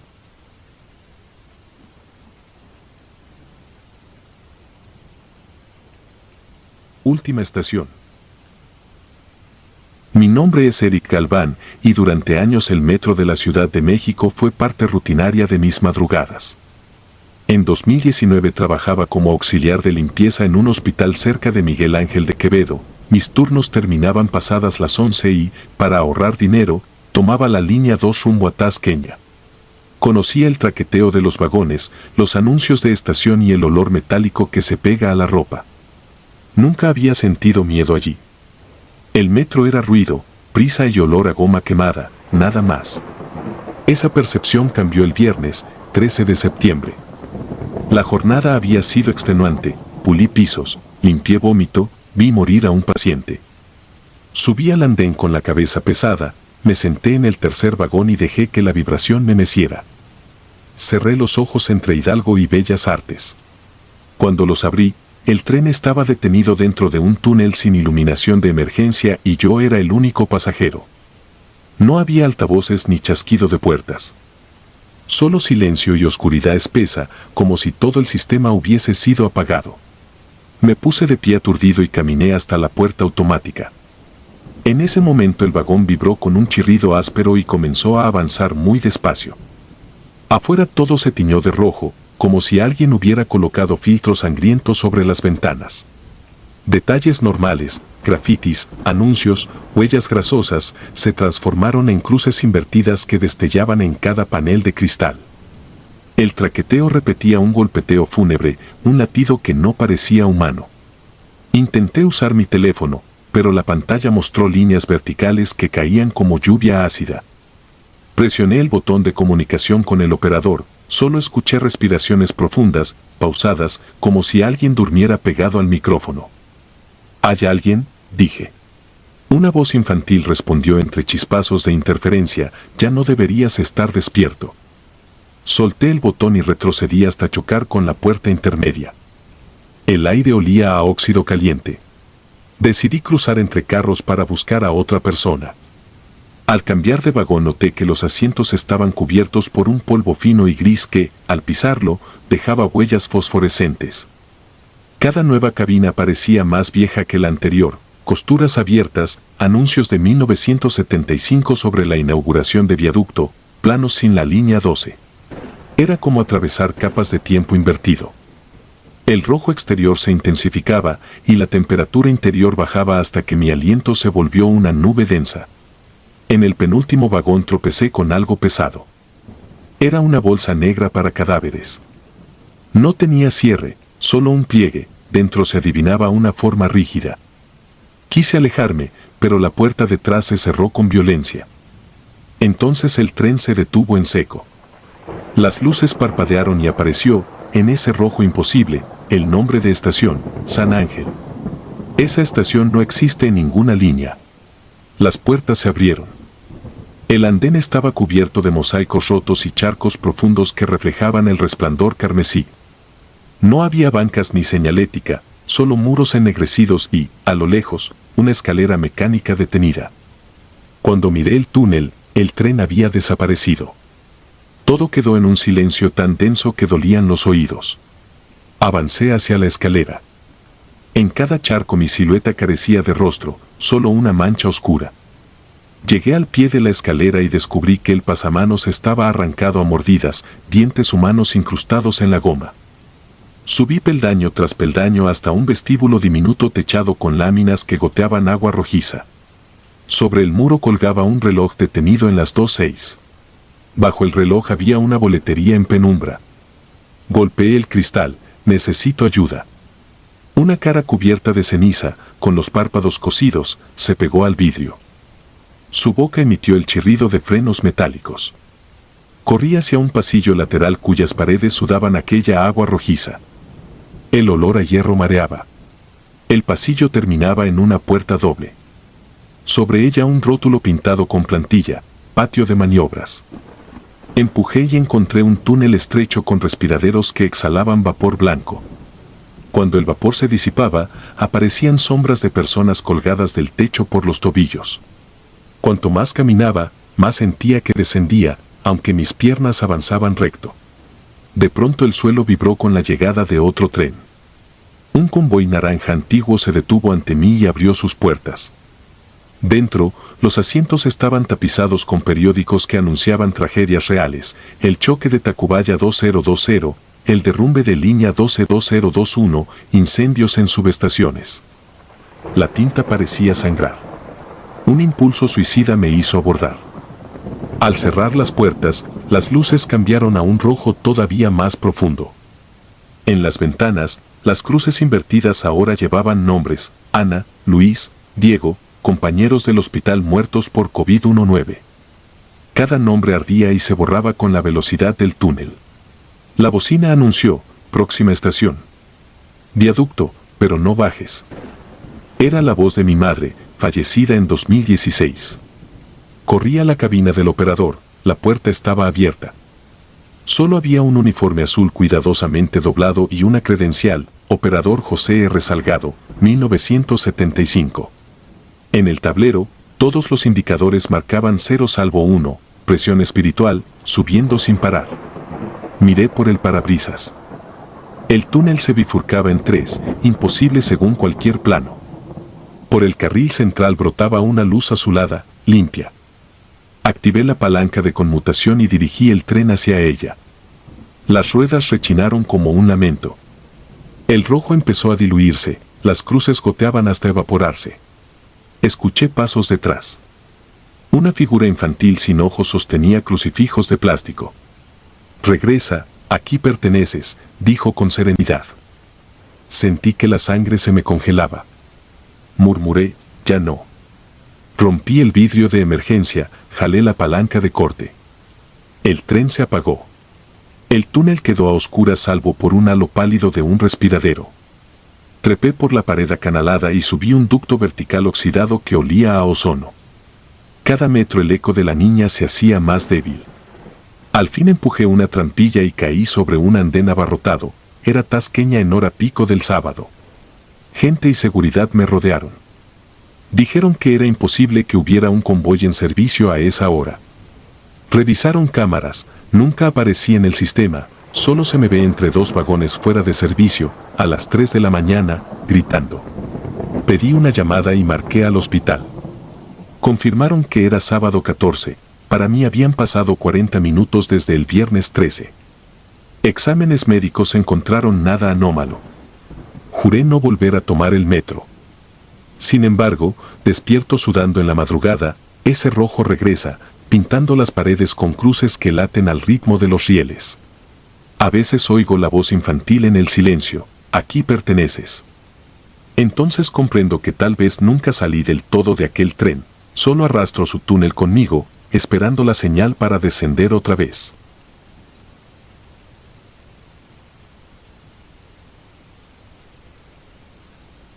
Voces en el andén. Me mudé a la Ciudad de México en 2022, empujado por la promesa de un buen trabajo en el centro histórico y por la insistencia de que adaptarse al ritmo frenético de la capital era cuestión de semanas. Durante los primeros días me aferré a esa idea como a una barandilla de vagón, si otros lo habían logrado, yo también.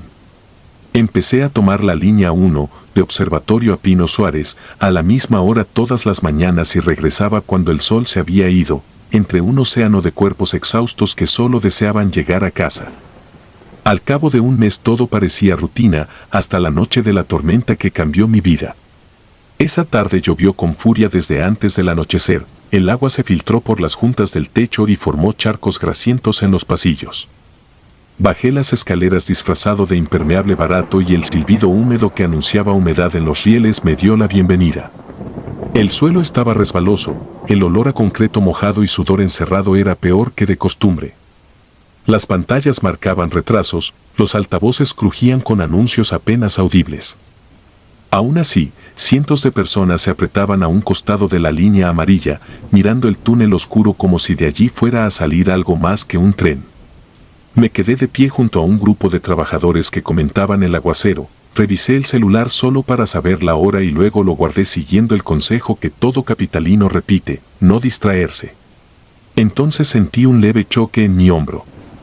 No le di importancia hasta que una respiración, apenas más caliente que el aire helado, acarició mi oreja. Me giré instintivamente. Detrás de mí había una mujer cuya apariencia se borraría de la memoria en cualquier otra circunstancia, altura promedio, cabello oscuro sujetado con una liga gris, chamarra deportiva sin logotipo, tenis genéricos. Sin embargo, sus ojos, grandes, secos, llenos de una serenidad inquietante, fijaron los míos y me anclaron al suelo. Sonrió, una curva mínima, y deslizó su mano sobre mi brazo para acercarse aún más. No era un gesto amistoso, era la confirmación de que yo era su objetivo. Necesito tu ayuda, susurró. Su voz era baja, como si no quisiera que el eco de la estación la delatara. Me quedé quieto. Un intento de apartarme habría sido inútil porque su mano se cerró en mi chaqueta con la fuerza de una garra. Imaginé que era una ladrona, o una de esas personas que piden dinero contando historias escabrosas, pero ella no mostraba prisa ni mendigaba nada. Solo me señaló con el mentón hacia un hombre al otro extremo del andén, traje gris, corbata mal anudada, portafolios de cuero gastado. El sujeto tecleaba ansioso en su teléfono, angulándolo en dirección a una adolescente que esperaba con audífonos gigantes. Observa bien, dijo la mujer. Guarda esas imágenes para cuando intentes dormir. La indiferencia del entorno me pareció insoportable. Nadie reparaba en la escena, todos estaban demasiado ocupados mirando el túnel o sus pantallas. El aire olía a metal húmedo. La mujer soltó mi brazo tan rápido que me sorprendí al recuperar la movilidad. Luego, como si enumerara los productos de una venta macabra, comenzó a señalar a más pasajeros, un señor robusto con chaqueta de mezclilla, una joven con el antebrazo cubierto de moretones frescos, un chico con gorra que palpaba los bolsillos ajenos con movimientos casi coreografiados. Para cada uno, la mujer recitó un pecado, golpes, robos, crueldad, humillaciones. No era la típica adivinadora de ferias, su tono no insinuaba adivinanza, sino certeza. Describió nombres, domicilios, fechas, como si leyera expedientes secretos impresos en el aire. Quise preguntarle cómo sabía todo aquello, pero las palabras se me quedaron atoradas. El carraspeo del túnel se convirtió en un rugido cuando al fin asomó la luz amarillenta del tren. Los altavoces chillaron un anuncio, los paraguas se alzaron preparados y un viento tibio mezclado con electricidad estática nos pegó en la cara. Entonces la mujer apoyó los dedos helados sobre mi cuello y murmuró casi sin mover los labios. ¿Quieres que esta ciudad mejore? Elige a uno. Sentí un escalofrío que me recorrió la espina dorsal, la sangre se precipitó a mis sienes. Pensé que era una broma, una forma retorcida de asustar a los forasteros, sin embargo, su mirada no temblaba. La rapidez con que enumeró horrores cotidianos era demasiado precisa para ser invención de un segundo. Volví a mirar a mis alrededores, la adolescente seguía ignorante, el sujeto del teléfono inclinaba más su aparato hacia la falda ajena, el hombre robusto reía con alguien al móvil, la joven con moretones apretaba los brazos contra el pecho. El tren frenó y las puertas se abrieron con un suspiro metálico. La multitud comenzó a fluir hacia las bocas luminosas de los vagones. Yo debía entrar, pero mis piernas no se movían. Uno, repitió ella, ahora detrás de mi hombro izquierdo. Solo uno. Me giré. No estaba a mi lado. Busqué entre las cabezas, en vano. Las chispas de su presencia parecían haberse extinguido, quizás se había mezclado con la marejada de cuerpos. En un arranque de alivio brusco, di un paso directo al interior del vagón. Dentro reinaba el vapor de ropa mojada, y los tubos fríos crujían bajo la presión de manos resbalosas. Cuando las puertas empezaron a cerrarse, sentí que alguien me observaba desde el andén. Giré la cabeza en el instante exacto en que un alarido se mezcló con los destellos fluorescentes, el sujeto del portafolios cayó a la vía como una marioneta sin hilos. El grito se cortó al chocar contra los durmientes, el tren, aún inmóvil, retumbó bajo mis pies. Un coro de aullidos llenó la estación. Mi mente tardó segundos eternos en comprender la escena, alguien lo había empujado. Entre las siluetas confusas en el andén distinguí la chamarra deportiva gris alejándose a zancadas. Me golpeó la certeza de que era ella. Sentí un vértigo brutal, como si la gravedad se concentrara solo en mis tobillos. Las puertas cerraron y el tren comenzó a avanzar dejando detrás un estruendo de órdenes, pasos desesperados y silbatos. Al maestro de conducción no le dio tiempo de frenar. No quise imaginar el resto. Nadie dentro del vagón parecía haber visto con claridad, la gente intercambiaba miradas huidizas, algunos soltaron sollozos. Yo sostenía la barra con los nudillos blancos, incapaz de respirar. La cara del hombre, ese instante antes de caer, se quedó pegada a la retina. Quise pensar que aún vivía, que lo sacarían a tiempo. Quise creer que todo había sido un accidente, que el piso mojado provocó un resbalón, pero sabía que no. Lo había visto, El empujón fue decidido, sin titubeos, obra de alguien que no temía ensuciarse las manos. Llegué a mi domicilio con los pies empapados y la conciencia rota. Pasé la noche recorriendo la noticia en portales web y redes. Hombre cae a las vías en observatorio, fuertes retrasos. Ningún testigo hablaba de una mujer de chamarra gris. Sin embargo, varios comentarios señalaban un patrón. En las últimas semanas, accidentes similares se habían multiplicado en distintas líneas, y siempre descritos por testigos como empujones segundos antes de la llegada del tren. Declaraciones confusas, rostros difusos, nadie retenía detalles claros. Cerré la laptop tembloroso y juré no volver a usar el metro, pero la realidad laboral me aplastó, debía regresar al día siguiente. Salí más temprano, con la firme intención de mantener la cabeza gacha, evitar contacto visual, llegar a la oficina y buscar un nuevo empleo. 5 estaciones después, al cambiar en Tacubaya, noté algo que me paralizó. En la pared opuesta del andén, detrás de la línea amarilla, una figura femenina con chamarra gris miraba directo hacia mí. Ni una palabra. Solo levantó la mano y, con un dedo, marcó un gesto de silencio sobre los labios. Quise gritar, correr, empujar a la gente para salir, pero el peso invisible de su señal me clavó al suelo. El tren llegó y, entre el sube y baja de pasajeros, la figura desapareció. Respiré con dificultad y crucé los vagones hasta la puerta opuesta. Necesitaba distancia, necesitaba luz natural, pero cuando las puertas se abrieron algo me retuvo. Sobre el piso, justo al borde, alguien había trazado un pequeño círculo con tiza blanca y, dentro, mi nombre. Nadie pareció verlo, los zapatos pasaban encima y la marca seguía intacta. Sentí náuseas, frío en la nuca, respiración entrecortada. Salté al andén y avancé con torpeza entre cuerpos que parecían de goma. Alcancé la escalera y comencé a subir cuando un trueno retumbó detrás de mí, otro grito, otra frenada brusca. No volví la vista, el eco del metal raspando en seco fue suficiente para avivar la imagen de carne contra acero. Subí hasta la salida sintiendo que cada peldaño cedía bajo mi peso.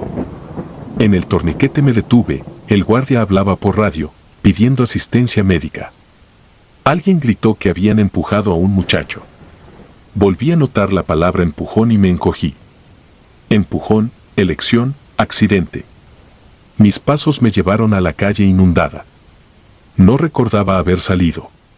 Esa tarde supe que jamás estaría a salvo mientras existiera la posibilidad de encontrar a la mujer gris.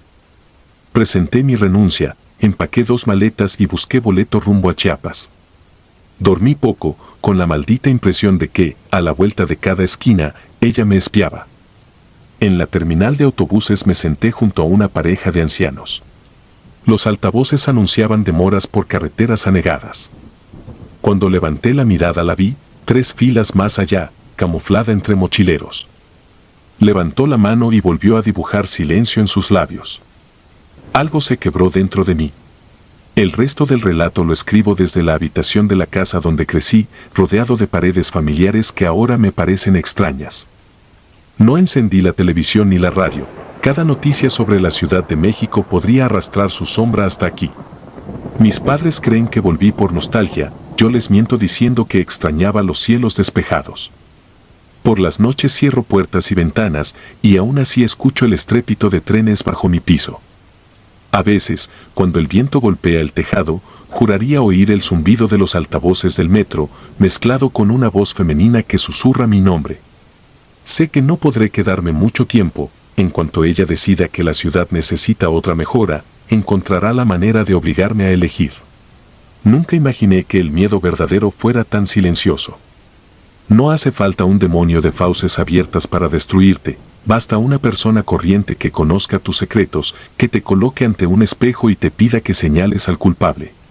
Desde aquella noche entiendo que la línea 1 es más que un servicio de transporte, es un túnel que traga culpas y las devuelve en forma de pesadilla.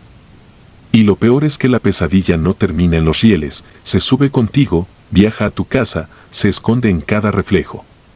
Si alguna vez oyes una voz detrás de tu oído que te pregunta a quién castigarías para mejorar la ciudad, no respondas, no gires, no hagas contacto visual. Sigue caminando y reza porque el tren llegue antes de que te obliguen a elegir.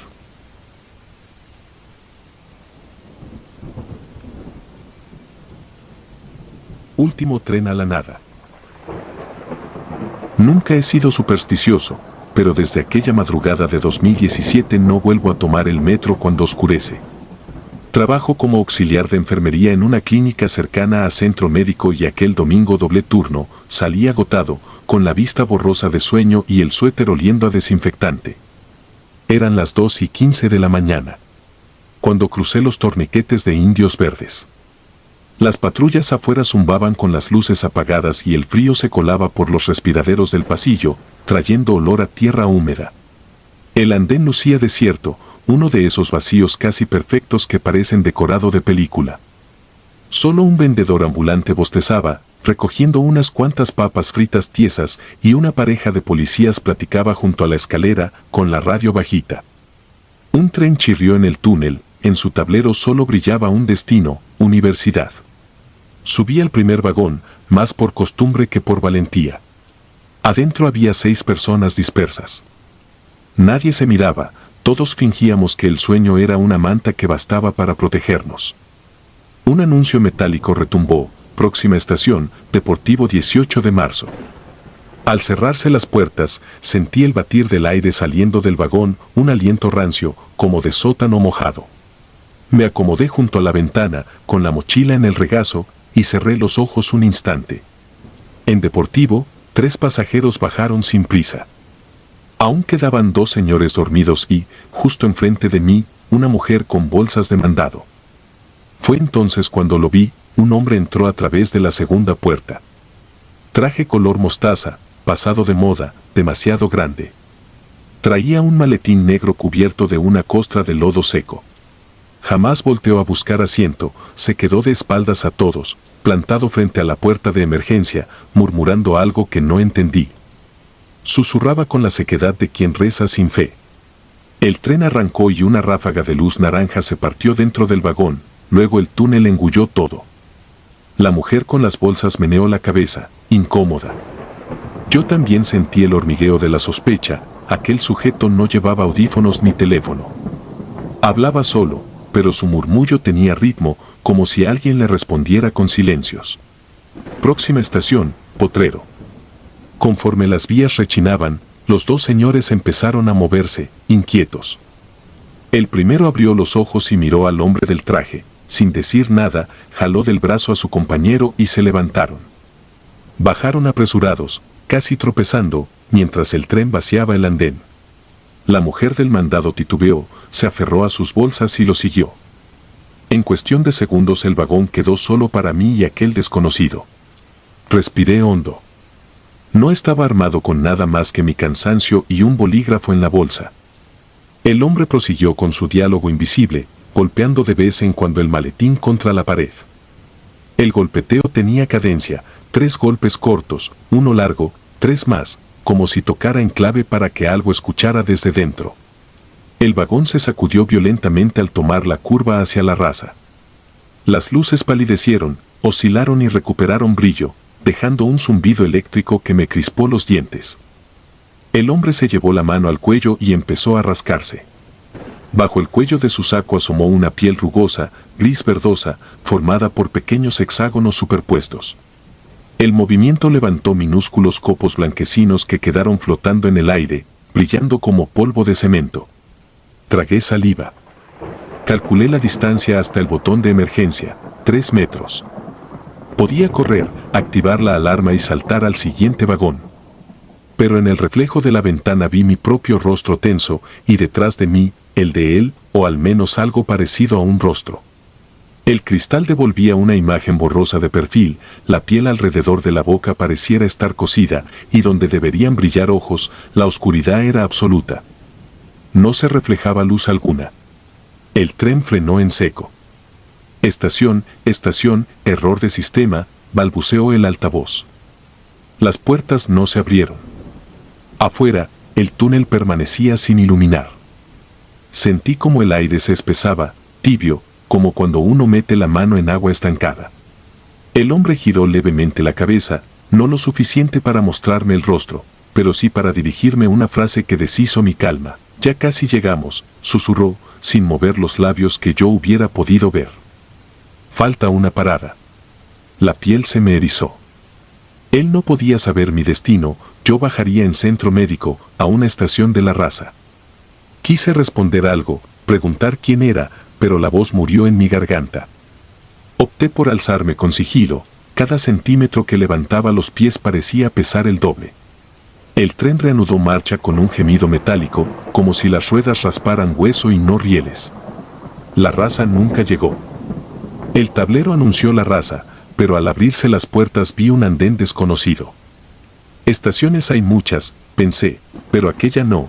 Los azulejos eran verdes opacos, sin logotipos, sin señalización. Y olía a fosa recién removida. Nadie esperaba afuera. Quise bajar, huir corriendo, pero mis piernas no se movieron.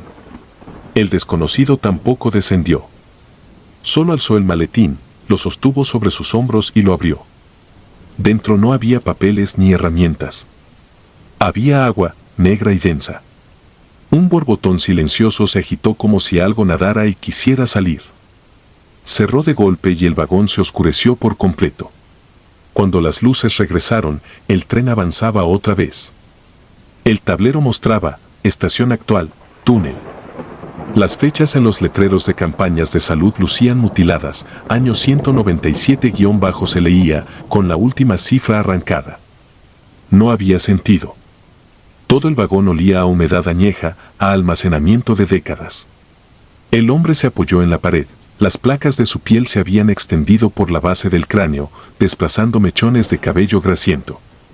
Entre las escamas surgía un líquido lechoso que goteaba, marcando un camino irregular por el suelo.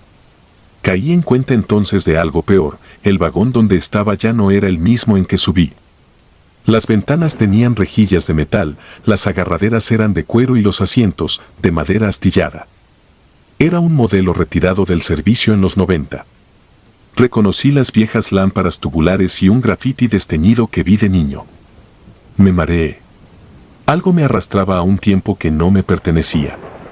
No sé cuánto duró ese limbo.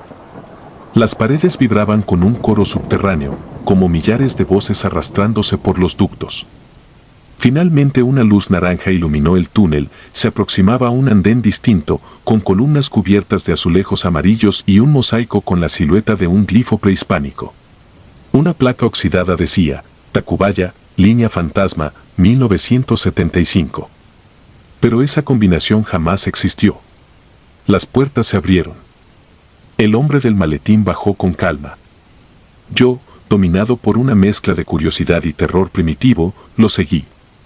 El andén estaba cubierto de charcos que no reflejaban nada, ni mi cuerpo ni los focos. Al fondo se abría un pasillo largo sin anuncios. Sonó un chiflido hueco, como viento soplando a través de un cráneo vacío. El hombre avanzó medio encorvado, sin que pudiera verle la cara. Di un paso y el piso pareció ceder, hundirse como arcilla fresca. Sentí mis zapatos llenarse de un barro frío.